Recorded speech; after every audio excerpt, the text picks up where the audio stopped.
Okafor, Saunders, and Ward will be listed as out here in a minute, and so you'll have that. Other than that, our guys have they've had a good week of practice, and I know they look forward to the challenge of playing a good Chargers team. It's always, a heck of a game. So we'll get ourselves ready to go out to Los Angeles and play them tomorrow. So we'll travel tomorrow, that is. All right, time's yours. Let's go first to Matt McMullen. Go ahead, Matt. Hey, Coach. Kind of a ridiculous question for you, but today is National Cheeseburger Day. Any plans to celebrate? Listen, I hope everybody enjoys it. And Darren, you could put an extra slice of cheese on yours, man. Put a smile on your face. Let's go next to Darren. Go ahead, Darren. Coach, I don't even know where to go with that one, but I will do that just for you today. Just curious, because I'll let Serena ask the hard question on this one, but you all are going to be christening the SoFi Stadium with the Chargers, and of course later on in the season with the Raiders at Allegiant Stadium. Is there a particular city that you enjoy traveling to when you coach? When you look at the schedule and you get a chance to see, okay, well, I'm going to enjoy some extra time there. Is there a particular city that stands out for you? Yeah, well, normally we get in and, we get out, and even if it's someplace where I grew up, like Los Angeles, I normally just get in and do my thing, and it's all about the game. So we don't get out very, very much at all. So, and I don't get out at all.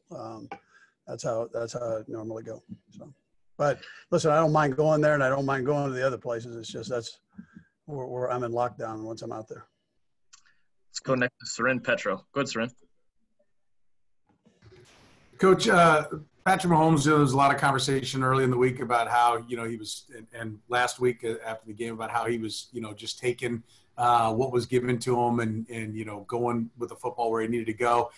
Is that beyond his years, right? Kind of maturity? Is that something that usually takes longer? Is it something that you think the fact that he's got a Super Bowl MVP and an MVP, and he's kind of checked so many boxes so fast that maybe he doesn't have that need to prove himself like maybe other 24-year-old kids might have, 25 now, I guess, year-old kids would have? Yeah, so listen, he works so hard at the game, and he's always trying to improve. And I know he's put time into that, just seeing the defenses even better than he saw them before. And quarterback's job's never done, so you can always work at it. It's a little bit like being a farmer, man. There's always work to do, and that's the way it'll be till he retires. So you can always better your game, and so I think just knowing the defense as well as he does now becomes an important thing for him. It'll be no more important than Sunday, because there's a top 5 defense in the National Football League, and they do a great job with their scheme. Let's go next to Adam Teicher. Go ahead, Adam. Hey, Andy. Wanted to ask you about how you feel about your depth at corner now that both your starters are going to be out on Sunday. And also, I wanted to ask you about Keys. Is there a chance that maybe he's active on Sunday? Well, we'll see how that works as far as the activations. I'll get with Brett here later today, and we'll talk through all that. But our young guys have an opportunity to play, and that's I think it's a great thing. They just need to do just that, and just step up and enjoy that opportunity that they have to be in there and then execute and play good physical football. Like we have 2 more. Let's go Nate and then Steve to close it out. Go ahead, Nate. Hey, Andy, I just wanted to ask you, since it became official earlier this week about Arrowhead becoming a polling place for November's election, just what does it mean for you that the organization was able to get this done? And what would your message be for Chiefs fans or just people in Jackson County who may have a better chance of getting through the voting process smoother or easier because you guys will have more polling stations than the average place would? Yeah, no, I think it's a great thing. Plus, you get to see Arrowhead, right? So on top of all that, and I'd expect people to come out and take advantage of that. So I think when you look at the big picture of this, it's been a great job by our players having something that they wanted to put their time and energy into, and I think that's important. I think doing is important, and so you're seeing that. And then the organization, Clark Hunt, Mark Donovan, supporting them and a full-fledged way. So they're all in with it. And that's the beauty of this whole thing when you look at it. And then it's not only good for the guys that are here, but it's good for the community. And most of all, that's the most important thing are the people. So having an opportunity, and this is an opportunity to vote, which ends up being an important thing here for them. Let's go last to Steve Walls. Go ahead, Steve. Hey, Andy. Sammy talked earlier this week about the importance of the guys having fun and actually liking each other. I'm wondering from you, with the years that you've spent coaching and the other teams that you've been around, has there been a team that's been had more fun than these guys, and how important is that for your success going forward? Yeah, well, listen, I was blessed, excuse me, with Donovan McNabb for 12 years, and nobody had more fun than Donovan. So, but this crew here, they're beautiful that way. Collectively, they have a great time, and they roll. So, I mean, they enjoy being around. I think Sammy probably said it the best. They enjoy being around each other, and from a coach's standpoint, that's a great thing, especially a head coach. You know, you want that continuity within the locker room, and guys trusting and believing in each other, and these guys do that. So they've got that, and not always an easy thing to get. And I would tell you firsthand, so I don't slight anybody that I've had a chance to coach here. I mean, I've been blessed to have players that love playing the game, and whether it's here or Philadelphia, I mean, I've been very fortunate that way. I'm curious. You've got a reputation as a brawler, you know, and Eric Bieniemy even yesterday said that he described you as a competitive prick. Do you view yourself that way, and do you take some pride in having that kind of reputation? I wouldn't say I have pride in it, but I mean, it is what it is. I'm very competitive. I hate to lose at anything. I don't even like to lose at Madden. You know, I don't even like to lose if I'm walking next to my girlfriend and she's walking faster than me. So I'm pretty competitive. Go next to Pete Sweeney. Go ahead, Pete. Hey, KO, the quote that jumped out for me when you signed up with the Chiefs was that you could maybe learn some technique and things from guys like Fisher and Schwartz, but you were going to bring some attitude and some pizzazz to the line. Just how has that gone, you know, through the one game? Do you feel like you've maybe made the offensive line a little bit nastier as a whole? I mean, I can't say that I've watched a lot of film on the offensive line play, like of the Chiefs specifically, because I'd be watching the other side of the ball, but it did feel like guys are out there trying to finish. We were flying around, and it's contagious. Like if you see a guy get a pancake, you want one too. It's just kind of like the nature of the game. Like we're all competitive. That's how we got to this level. So, yeah, I would say that it's catching on. We're playing pretty physical right now. We have one game under our belt, so we're just getting started. But I know that's why I play the game. It's what makes it fun for me personally. So I'm sure guys are going to catch on to that as well.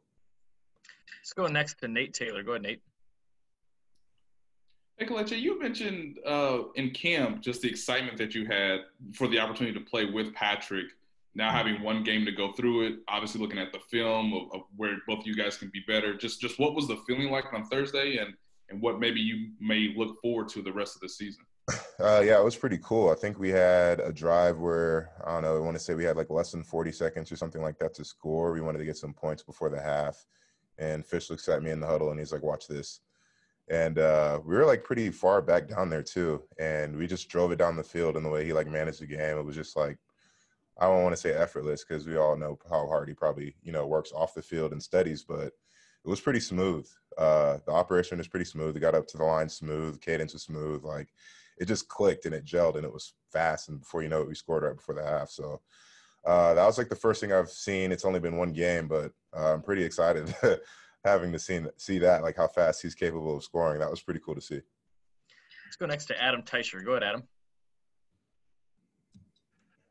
Hey, Kelechi, just wanted to ask you, when the last time you felt this good in a game physically as you did the other night against Houston? And do you feel like this game was the true you? The Chiefs got a good look right off the bat in who you are as a player? I mean, I personally didn't feel like I took any steps back ever in my career. I've been pretty consistent. I'm the same guy. I play with the same energy. I play with the same attitude and intensity. But, yeah, I felt pretty good. For week one. it was exciting to be back out there. I hadn't been out there since October, so I was a little backed up. So, yeah, it was just fun to hit somebody else wearing, different colors. I was getting tired of hitting Chris every day. That was just annoying. You can't fight your teammates, and that's what happens when two dudes like us go head to head. So it was just fun. It was a great relief to get out there and just do my thing. And I'm just excited to be playing football again with a great organization. And I'm excited to win a lot of football games. So I'm happy to be here, man. Let's go next to Karen Kornacki. Go ahead, Karen. Hi, KO. I want to ask you a little bit about the Chargers defense. I know you faced the Texans, and they're tough with J.J. Watt, but now you got Joey Bosa, and Andy was just talking about them being one of the top 5 defenses in the league.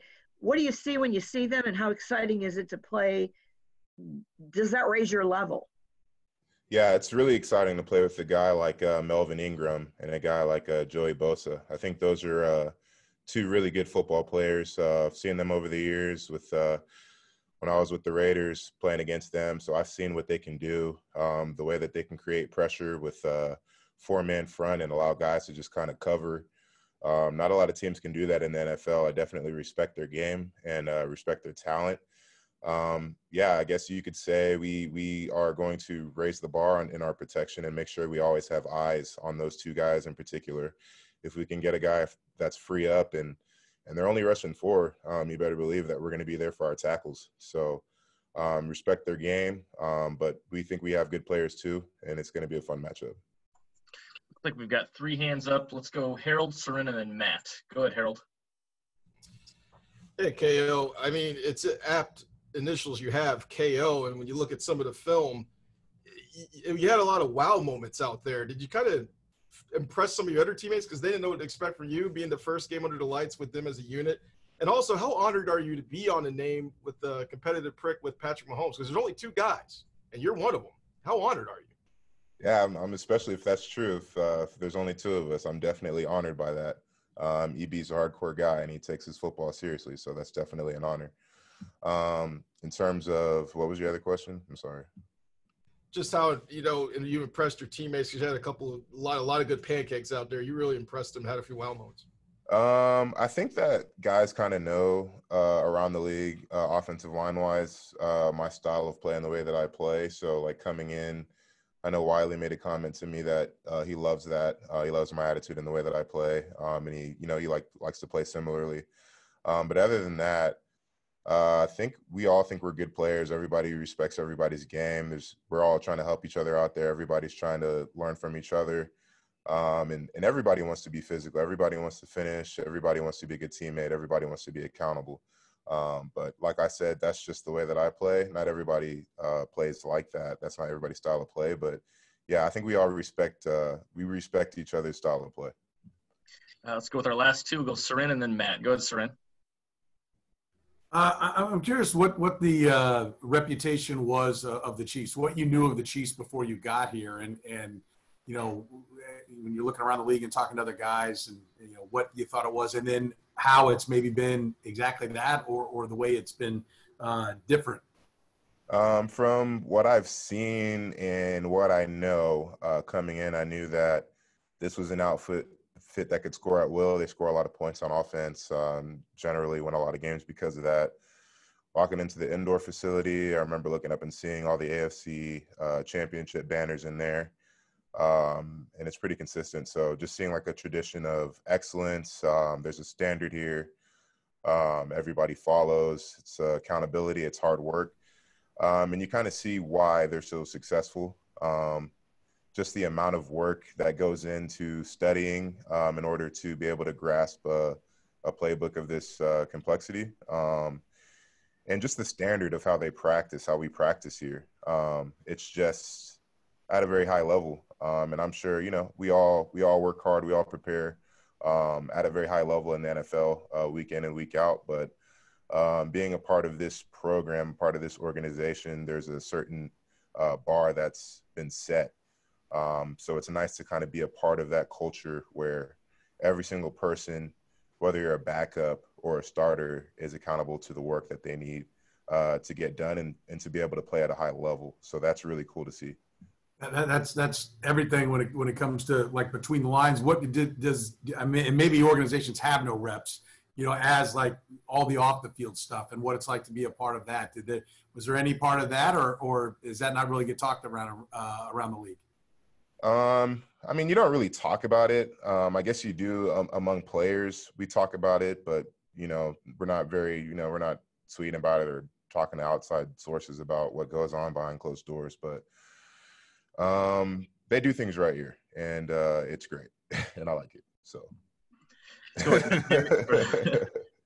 to Matt for the last one. Go ahead, Matt.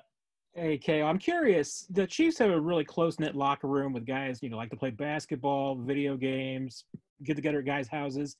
But now that you're supposed to be keeping your distance and everything, and you got plexiglass everywhere and spread out, how have you been able to, as a new guy to the team, build some relationships? And what do you guys do this year to kind of bond together? It's been a lot of Madden and Call of Duty. So just online video games and group chat, like just sending each other funny memes, basically. But we're here like 7 a.m. to like 6:30, 7 p.m. So we're together all the time. So, I mean, a lot of the times we need our own space, but when we don't, yeah, that's what we do. Just video games and group text, basically. One thing that jumped out when you were drafted was just how excited Brendan Daly was to have you on the roster. And I'm curious how far you think your game has come in the short amount of time that you've been able to work with them, and maybe some examples of that.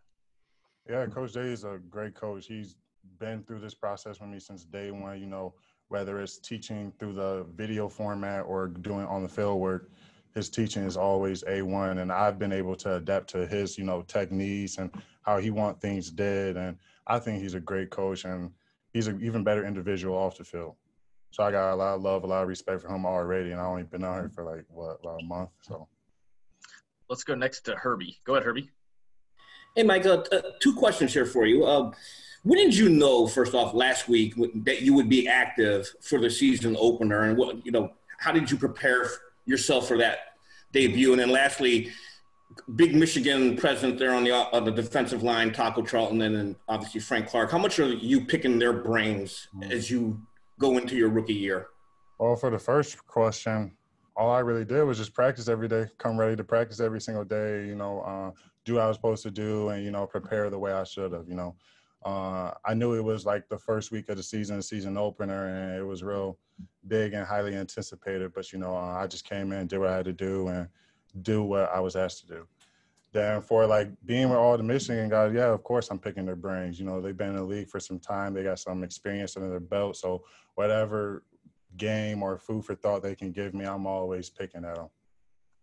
Let's go next to Seren Petro. Go ahead, Seren. Mike, how would you describe your game? Like, if you were to talk about, because, you've kind of played a lot of positions, right? Back in college, you've used the inside, outside. If you were to describe your game, how would you describe it? I would describe it as a versatile, physical football player. I've lined up outside, inside, did some stand-up, drop back. So, I'm all over the place in the front seven. So, I say first things first, I want to be physical. Then, I got a little finesse to me, so don't fall asleep on that. Let's go next to Matt Derrick. Go ahead, Matt. Hey, Mike, I'm just curious, what were your emotions on Thursday going out there for your first game? And in the fourth quarter, it looked like you were really getting close to Deshaun Watson a couple of times. What was going through your head while you're chasing him on an NFL field? I was locked in, I wasn't too nervous or, too worried about what my responsibility was. I knew how I prepared. I knew how serious this was. And I knew that this was a platform where, the margin for error is really slim. So, I wanted to be out there, do what I had to do. And, when my number was called, I wanted to give coach and my teammates everything I had on the field.